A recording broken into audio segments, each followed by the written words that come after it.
Avis vascular centre మన దేశంలోనే the best varicose vein hospital. Hi hello నమస్తే, welcome back to iDream media. Iran గడ్డపై మరో విప్లవం మొదలైందా? దశాబ్దాలుగా ఏలుతున్న మత పెద్దల పాలనకు ముగింపు పలకాలని ఆ దేశ ప్రజలు కంకణం కట్టుకున్నారా? రాజధాని టెహ్రాన్ నుంచి మారుమూల గ్రామాల వరకు ఇప్పుడు ఒకటే నినాదం వినిపిస్తుంది: ముల్లాలు వెళ్లిపోవాలి, నియంత్రణ పాలన నశించాలి. ఆర్థిక సంక్షోభంతో మొదలైన నిరసనలు ఇప్పుడు ఇరాన్ ఉనికినే శాసించే స్థాయికి చేరాయి.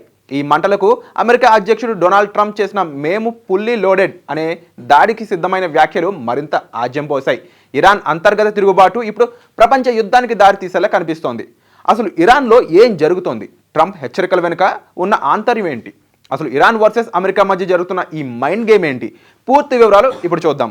ఇరాన్ నిరసనలకు ప్రధాన కారణం ఆ దేశ ఆర్థిక వ్యవస్థ కుప్పకూలడం. ఇరాన్ కరెన్సీ రియాల్ విలువ పాతాళానికి పడిపోవడంతో ఇన్ఫ్లేషన్ ఆకాశాన్ని తాకింది. సామాన్యుడు కనీసం ఆహారం కూడా కొనుక్కోలేని పరిస్థితికి వచ్చాడు. ఈ వైఫల్యానికి నిరసనగా ఇరాన్ సెంట్రల్ బ్యాంక్ చీఫ్ ఇప్పటికే రాజీనామా చేశాడు.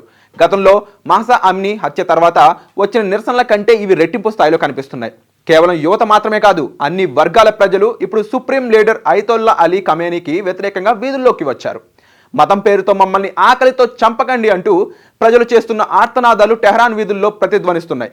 ఈ గందరగోళ పరిస్థితుల మధ్య అమెరికా అధ్యక్షుడు డొనాల్డ్ ట్రంప్ సోషల్ మీడియా వేదికగా చేసిన పోస్టు ఇప్పుడు ఇరాన్ పాలకుల నిద్ర పోగొడుతుంది. ఇరాన్ గనుక తన సొంత ప్రజలపై తోటాలు పేలిస్తే వారిని కాపాడడానికి అమెరికా సిద్ధంగా ఉంది అని ట్రంప్ హెచ్చరించాడు. అంతేకాదు, అమెరికా సైన్యం locked, loaded and ready to go స్థితిలో ఉందని చెప్తూ నేరుగా యుద్ధ సంకేతాలు పంపాడు.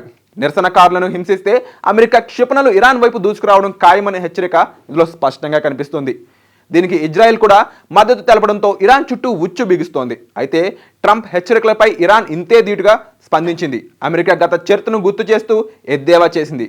ఖమేనీ సలహాదారు అలీ షమ్ఖానీ దీనిపై స్పందిస్తూ ఆఫ్ఘనిస్తాన్ నుంచి గాజా వరకు అమెరికా చేసిన రక్షణ ఆపరేషన్ల రికార్డు ఏంటో మాకు బాగా తెలుసు అంటూ చురకలంటించారు. 2021లో ఆఫ్ఘనిస్తాన్ నుంచి అమెరికా ఎలా పారిపోయిందో, తాలిబాన్లకు మిలియన్ల కొద్దీ ఆయుధాలను ఎలా వదిలేసి వెళ్ళిందో ప్రపంచం చూసిందని ఆయన గుర్తు చేశారు.